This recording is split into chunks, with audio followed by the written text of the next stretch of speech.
Welcome to Pindar Poetry. We hope you learned something new. In this video, I will show how to make pudding Madras Samayal full guide. Start by rinsing rice and soaking for 30 minutes, then drain well.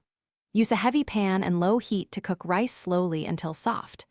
Stir in jaggery or sugar, then add coconut milk and crushed cardamom. Simmer gently while stirring to reach a creamy pudding texture, tasting and adjusting sweetness as you go. Begin by draining soaked rice and setting a heavy pan on a low flame with a little ghee or oil. Toast the rice briefly for a nutty note, then add water and cover to cook until tender. Meanwhile, melt jaggery with a splash of water and strain it clear. Combine cooked rice with jaggery syrup, slowly add coconut milk, then gently simmer until the pudding thickens and flavors meld. Keep the heat low and be patient as the pudding develops its creamy texture.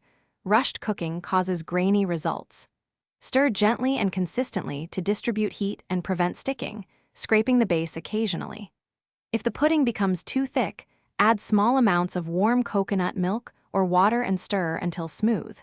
Taste and adjust sweetness or spice at the end, and finish with a light rest off the heat for flavors to settle. Thanks for watching. Consider subscribing if we helped you.